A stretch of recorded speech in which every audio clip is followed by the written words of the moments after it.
as you can see, is my way of putting the boat on and off of my truck. And got to take it out for some epic fishing yesterday. So watch that video, and I'm going to give you a rundown of my thoughts of after how this boat works and my overall experience with it the first time on the water. I'm going to get the camera off of the pod now and show you.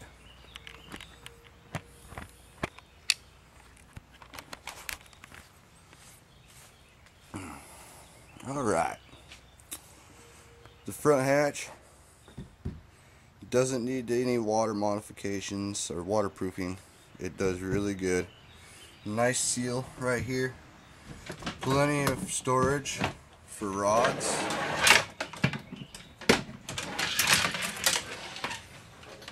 It goes all the way back. So that's that. This right here, I suggest if you get one of these boats not to put anything that you do not want to get wet in here, because it will take on water. So, alright, the seat, extremely comfortable. I have no complaints at all about that. I have really no complaints about the whole boat in total. It's really easy, really light. As you can see, one person can load it into the back of a truck and unload it. Pretty simple with the stand that I built. If you want me to make a video on that, I will show you, but there's plenty of them on YouTube.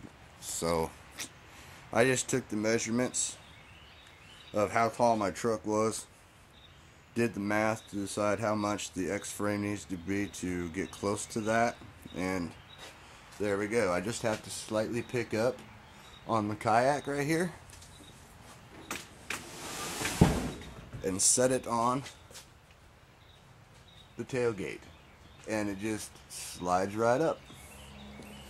And to set it back down, it just slides right back down. Extremely happy with this kayak. And I gotta fix my noodles that I got for just a little bit of support on this.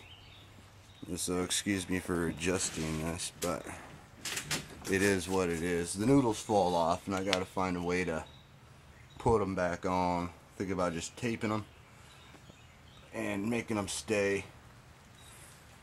But now for the least problem, or the biggest problem that I have with this kayak. When I'm fishing, I usually don't take my boots off or my shoes off, simply because, you know, when I'm ready to get out of the water, I'm ready to get out of the water, and I don't want to put them back on. But right here is my issue. The pedals are good and sturdy, except for wobbly like that. It's on both sides. Very, I felt like I was going to break them with my feet if I put too much pressure on them, which I know it won't, but it just felt like it. So I was a little worried and was really cautious about how I managed the pedals. The rudder system worked flawlessly, just still a little stiff,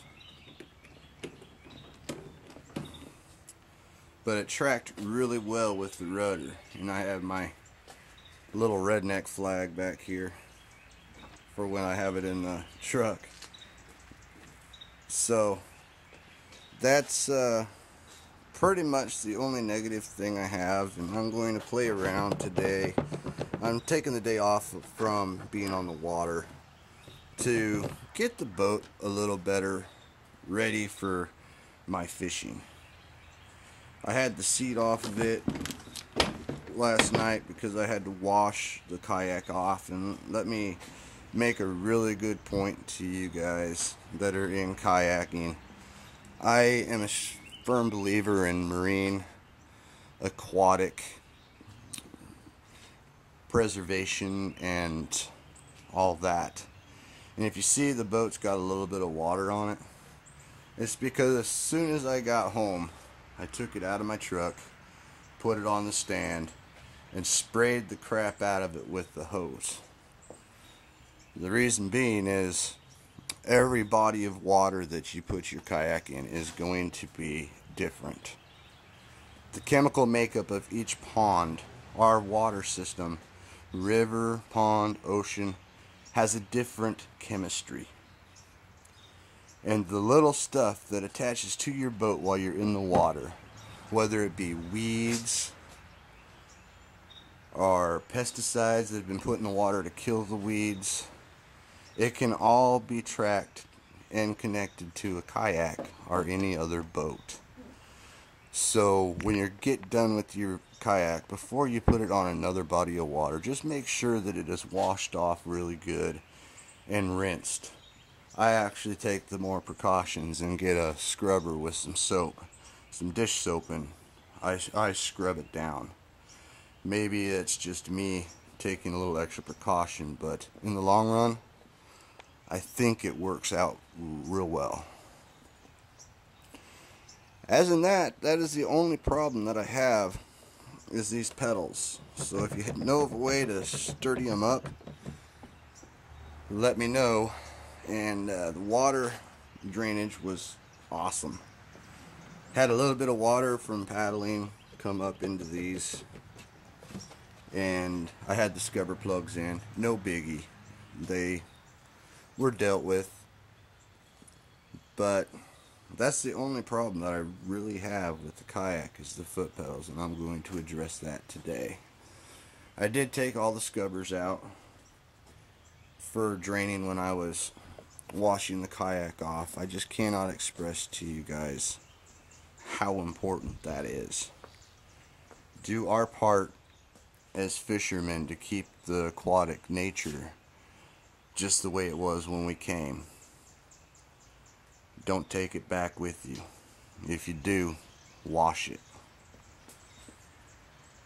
Share the love and keep the love going for the marine life. So that's pretty much it. If you guys want this kayak, I highly suggest it, and I highly suggest that you take a look at Austin Kayak. They're, like I said in my first video, the customer service there is intense, oddly awesome. I love it. I can't say enough about how good they treated me and assured me of this purchase. It was beyond my best buying experience for all that. And don't mind my junk over there.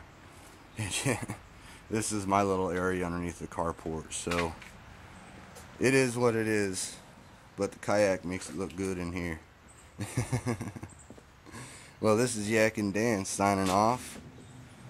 If you guys like this video, like it, leave a comment. If you like my videos, subscribe.